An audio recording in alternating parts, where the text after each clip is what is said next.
I'm going to talk to you a little bit about the National Institute for Health Research, which you may or may not have already come across, talking about various funding streams and how important it is to choose the right one. Talk a bit about the Research Design Service, which is free of charge and there to help you.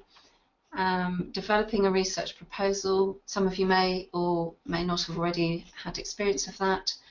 And finally, talking about the importance of involving patients and the public in the design of studies. So that's basically what I'm going to cover in this talk. So the National Institute for Health Research is actually the most integrated clinical research system in the world. It's the research arm of the Department of Health and therefore the NHS, and it's bigger and more comprehensive than even the National Institute for Health in the States, and we are very proud of it. It's actually 10 years old this year, so I'm hoping that a lot of you will have already heard about the NIHR. I'm going to continue to use the abbreviation NIHR, otherwise I could be here until 4 o'clock if I have to say National Institute for Health Research every single time I mention it. The website is there for you to see, and it's a very comprehensive website, and I would urge you to have a look at it, and it will probably be able to answer a lot of questions that you might have after this presentation. This is a slightly simplified diagram, but the NIHR has essentially 4 parts to it. It's got a faculty which concentrates on training and studentship awards, which I'll talk about in a moment, about research, so funding projects and programs. It's various systems that organise the research governance and management of research, and infrastructure in buildings and groups of researchers in research facilities, centres and units, and the clinical research networks, which you may also have come across. Their focus is more on the delivery of research than the designing and funding of it. So funding for research comes basically from these 4 areas, either from the Department of Health / NIHR, from various charities, from the research councils such as the Medical Research Council that you may have heard of, and industry grants. And they make up a portfolio of research which the National Institute will support in terms of the delivery of those studies. So what's really important is that there is the opportunity to get funding from the NIHR and being part of that portfolio. The NIHR also provides infrastructure, as I've mentioned, in terms of various groups and units, funding programs of research that will fund projects, and contained programs of research which may go on for 5 years. So they may be lots of linked projects within a program. And for those of you who are perhaps more community-based, primary and social care research, and research training and career development. It's really important when you're looking at funding opportunities that you look at the right funding stream. The National Institute for Health Research has a number of research programs, and they all have a healthy set of acronyms. The green capital letters acronyms. So Health Services and Delivery Research is shortened to HS&DR. Efficacy and Mechanism Evaluation, Health Technology Assessment, and so on.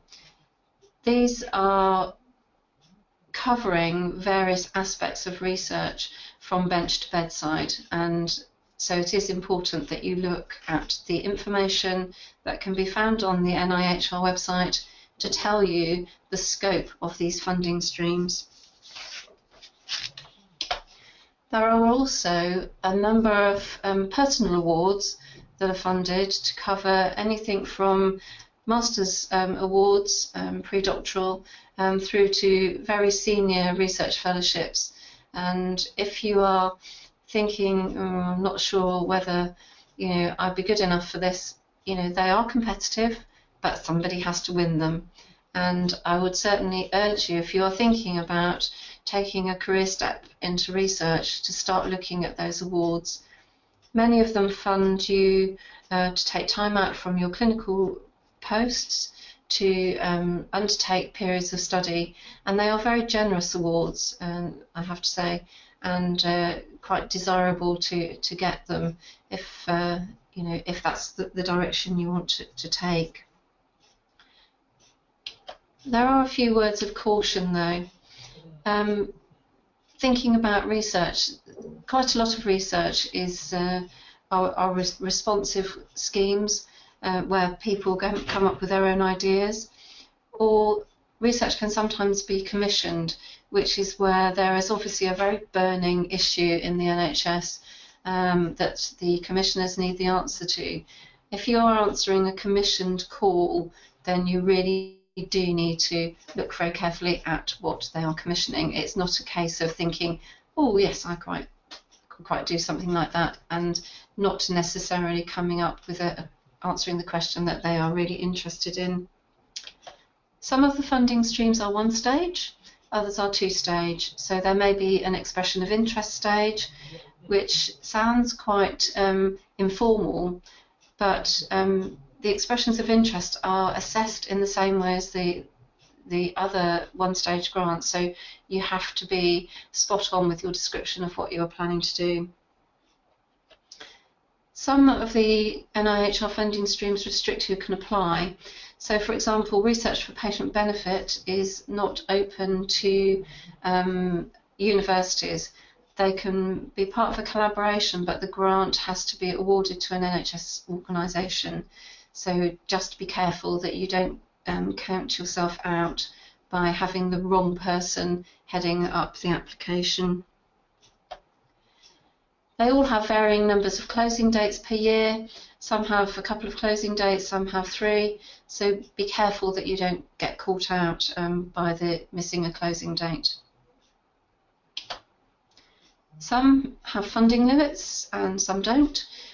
Research for patient benefit has several funding limits depending on the sort of study that you are planning to do. So if you are planning to do a full piece of research, then the limit is £350,000 for a 3-year project. And if you are doing an exploratory piece of work, maybe some preliminary work in a pilot phase, the funding limits are less. So check the guidance notes that you're not applying for something over the limit, because it will just you will not be able to go through to the next stage. Some have timescales, some don't. Some grant application schemes you can have much longer projects, and I'm working on a project at the moment that actually has a 10-year follow-up. So look at that. And the other thing is, have a little look at who is sitting on the panel. One of the problems, I suppose, with a lot of the funding panels is they are not specialist panels. So, as midwives or people in healthcare professions, get quite frustrated that there isn't anybody who necessarily works in their specialty. There will be a lot of methodologists and probably a lot of statisticians and health economists, but often nobody in your clinical field. That's not to say that project grants won't be assessed by people in your field, but they won't necessarily be part of that panel and the discussion at the point where they will decide whether this is worth funding or not. And that's quite an important point when you're writing your application, is to remember that you are writing for an intelligent but not necessarily a specialist audience. So you do need to make your explanations very clear and remove any clinical and professional jargon that might muddy the water a little. The other tip that I would suggest is that on the internet, on the websites for the funding streams, they will tell you what they have funded in the past. And that's actually quite useful to see what sort of things they're interested in, what's already been funded, and whether your project is very similar. So to look at those before you launch full scale into writing a grant application. I've talked about this notion of bench to bedside, and where the different funding streams sit relative to things that might be a little bit more upstream. So novel interventions, novel techniques that we're not really sure whether they work or not, to a full scale. Yeah, we need to try this out in a clinical setting and work out whether it works in practice or not. So you can see on this slide the sort of relative position of those grant schemes in the bench to bedside trajectory. Understanding the NIHR funding streams is obviously quite useful, and this is probably half of my job, but I don't necessarily try to hold everything in my head because they change. The funding streams have a habit every round or every competition that they launch to subtly change the guidance that they put available to researchers. So even if you have applied to one of these funding streams in the past but haven't done so recently, check the guidance notes because the guidance changes. Visit the websites, look at those in detail, and contact the relevant centres that are managing those programmes. They are more than happy to talk to you on the telephone or answer queries by email, but it can save you an awful lot of time in applying to the wrong funding stream or writing an application that actually isn't going to get through the initial sift because it's outside of scope. Nothing is more frustrating. But if you're sitting there thinking, well, this is all sounding a bit complicated, there is help at hand. And I work for part of my time with the National Institute of Health Research Research Design Service, all a bit of a mouthful, so the RDS. And we are available, this is the NIHR website again, to support researchers develop and design their research proposals. And you know, we are basically a bunch of methodologists. I'm unusual in the Southwest that I have a clinical background in nursing and midwifery, but on the whole I work with a group of statisticians and other methodologists. So if you are in England, and unfortunately this only applies to England, the various RDSs are on this map, and they are here to help you with your study design, to help write your research grant applications. They help you find your way through the forms are quite lengthy, and what you really need is somebody who's done it before. It's not one of those things that, it's not like even flat pack furniture where you can afford to make a mistake and be left a few screws at the end. You can't afford that sort of mistake when you're completing these grant applications. It's far too competitive for that. So if you've got an RDS in your patch, if you're in England, do go and talk to them, because they will be the most helpful people that you can find in this area. But we don't just do research design. We can help people formulate research questions. So if you've got a nugget of an idea that you think, oh, I want to do something around, I don't know, third stage of labour or antenatal care, but I'm not exactly sure what my question is, they will help you flesh that out. They will help you to build an appropriate team, because research these days is not a single professional occupation, so you wouldn't really want a team of just midwives. You would want a team of everybody who's delivering care to women in that sort of stage. You know, delivering healthcare is a multi-professional activity these days. It's not a single uni-professional one. Involving patients and carers, I mentioned this at the beginning. I'm quite passionate about this because I have the patient and public involvement lead for the Southwest RDS, and it's amazing what talking to patients and carers can do for the design of your study, and how things can subtly change to make your study much better, more deliverable and more likely to come to a conclusion than one where you've just gone it alone. Talked a lot about the methodologists. They will also help you find the right funding source to go to, the right NIHR funding stream, or maybe another charity or another organisation that might be a better option for you at the stage that you're at. If you're thinking about doing a clinical trial involving a medicine, they will help you with the various regulatory issues. Writing lay summaries.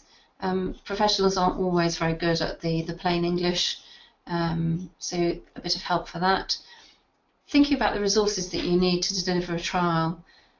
Most people that I talk to are quite surprised to find that the average clinical trial involving a medicine costs around £2 million these days. And people are surprised by that, and most of the time it's because they haven't necessarily thought through all the resources that are required to deliver the project. And the funding panels are very good at spotting trials or studies that are underfunded and not likely to succeed because of that. In fact, I had a study a few years ago now where we were successful, but the funding panel came back and asked us to recost it because they thought we couldn't deliver it for the funding that we'd asked for. And all of the research design services across England will provide a review of your application to help you fine-tune and polish that application before you submit it to the funding panel. So not just about designing your research, but all of the other things that help you perfect your application. Developing a research proposal is a little bit like this. Snakes and ladders, you can progress quite quickly and then suddenly hit a bit of a downturn. And the purpose of this slide really is to say to you, don't be put off. It does take a bit of stamina, it takes a bit of tenacity, and it takes a lot of staying power sometimes to get to the point of submission. But you know, as in all games of snakes and ladders, people always get to the 100 square finally. It's just how many snakes you slide down in the meantime.